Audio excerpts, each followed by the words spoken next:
Hello, this is the RPG Crawler, and welcome to another CRPG News Roundup, where each week I take a look back at the announcements and new releases in computer and console role-playing games, and bring you the highlights. This time is for March 8th, 2025. It looks like Final Fantasy XVI is getting the de novo anti-piracy software removed from it.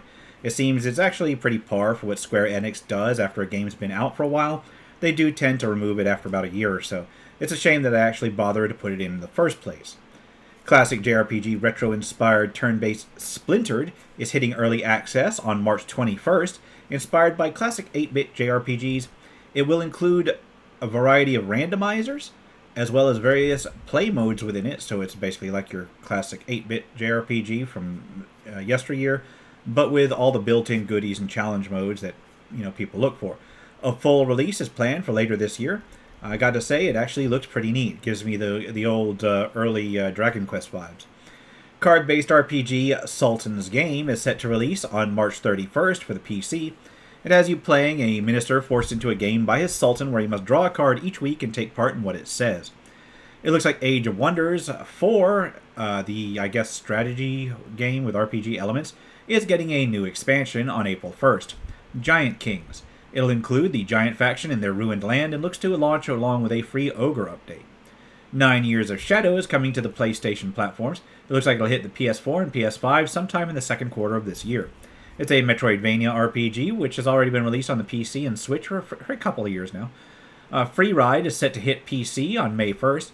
It'll be a Switch version, available later this year as well. It has you traveling to the spirit world where you will meet and help various spirits.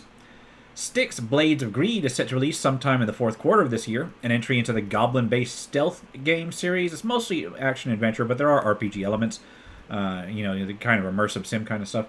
Anyway, it has been a while since I've seen one of this series pop up. I did enjoy the prior ones, although I don't think I actually finished any of them. And it's good to see it still live. Then Absalom will be a beat-em-up RPG. It'll be developed by some of the developers behind Streets of Rage 4, targeting the PC, PS4, PS5, and Switch. It'll have you fighting as a rebel in a fantasy world. Moondrift Memory was generally announced. It'll take inspiration from tabletop RPGs, specifically Pathfinder 2nd Edition, and have core mechanics basically based on it, even to the point where you'll be able to export characters you use with it to virtual tabletops. It looks like there will be a Kickstarter sometime later this month, and it'll be a top-down isometric computer RPG. I'll cover the Kickstarter when it happens. Crystal One, or Crystallone, I don't know how to pronounce that, has been announced on the PC, although no release date is set. It'll be set in a fantasy world and have you trying to uncover the secrets of your destiny. It'll be a 2D side-scrolling style exploration system, but then bust into turn-based combat when you have encounters. Queen's Domain was also announced. It'll be a retro-inspired action RPG, and I gotta be honest, it has vibes of like Morrowind and Gothic, kind of that era. It'll be set on a mysterious island in a dark fantasy world. As far as actual releases go, Suikoden 1 and 2 HD Remaster, Gate Rune, and Dunin Unification Wars was released on Steam. It's actually a HD remaster of the first two entries in the classic JRPG series. However, along with the release, there will apparently be a couple of related titles announced for later on. There'll be a mobile game and an animated series that'll hit sometime later. The MMORPG Throne and Liberty got its first expansion called Walls of Talandra. It adds a new zone of rugged terrain and demonic beasts, as well as increased level cap and additional lifestyle content, etc. Endless RPG Untold Tales hits early access. It's an RPG in a procedurally generated world with fully customizable characters and so on. Then the Wizardry variant Daphne was released onto Steam. It has been available in mobile for a while now. It's basically a gacha version of the Wizardry Dungeon Crawl series. I've played the mobile version. It does get more difficult further on to the point where it just kind of milks you out of everything. But I found it actually pretty enjoyable at the beginning. And again, I didn't spend any money on it, so there's that. Chernobyl Light 2 Exclusion Zone is in early access. It's a sci-fi RPG exploration set in a post-apocalyptic area.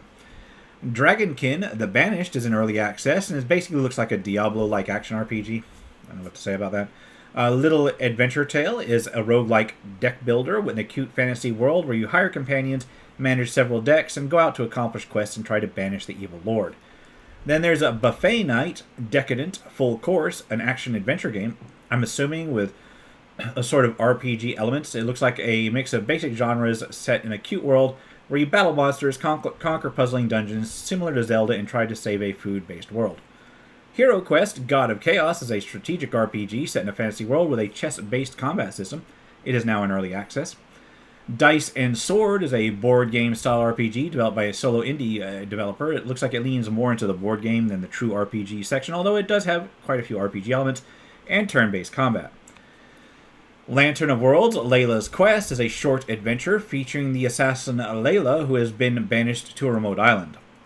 Firelore, Short Tales, is a sort of interactive fiction / RPG element combination that includes 3 short stories set in a fantasy universe where you play a newborn face of God. Grimoire Groves is a cozy roguelike dungeon crawler where you play some witches in their quest to restore their grove with magic, cute plants, and so forth. Finally, there's Forgotten Cave, a black and white style roguelike dungeon crawler with, of course, the usual procedural generation where you collect loot, upgrade your character, and try to survive. It is in early access. And let's move on to crowdfunding campaigns. Did I forget to say with and that? What the hell? Anyway, remember that contributing to a crowdfunding campaign should be done at your own risk. Doing so is no guarantee of you receiving a product. Mentioned here is not an endorsement, but is for informational purposes only. And it looks like Sigilfarer will be a dice-based roguelike adventure with a hex-based grid, turn-based combat, and deck-building elements. Legend Folk will be an immersive online storyteller, I guess, with AI procedural generation for its content. So I'm assuming something like AI Dungeon, except maybe better. I've seen a couple of these. They're not great, so hopefully this will be a little bit better. A lot of it has to do with AI models and the way that they are tweaked to be safe, which is okay, but on the other hand, when you're looking to tell dramatic stories, it can be incredibly limiting and result in the AI basically trying to please you with absolutely no challenge whatsoever. And let's just hope they improve that over time. Anyway, Death Tower will be a roguelike tactical RPG where you face off against epic battles moving up through the top of an ever-changing tower. Legends of Vika will be a mobile RPG with gesture-based combat system or gesture-based casting system to cast spells with, that vaguely reminds me of Arx Fatalis, if you remember that, where you had to make gestures with the mouse. This uses something similar, apparently. Finally, there's Ormus JP, a language learning RPG where you attempt to learn, I believe, Japanese through the game. There's several of these out there now.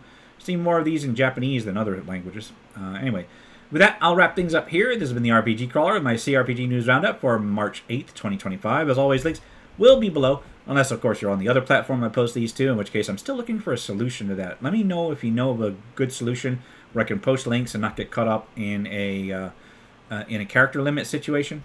Anyway, until next time, take care and goodbye. And if you are still watching, I would like to take the opportunity to thank my supporters, the top tiers of which are listed on the screen, without whose support I would not have been able to offer the variety of content that I have on this channel throughout the years. If you're feeling particularly generous and would like to join them, you can support the channel. There are a variety of options to do so. I have a Patreon, a Subscribestar, as well as channel memberships enabled. If you are not in a position to contribute, simply leaving a like, a comment, or sharing my videos are all wonderful ways to help the channel grow without spending a dime, and are all greatly appreciated.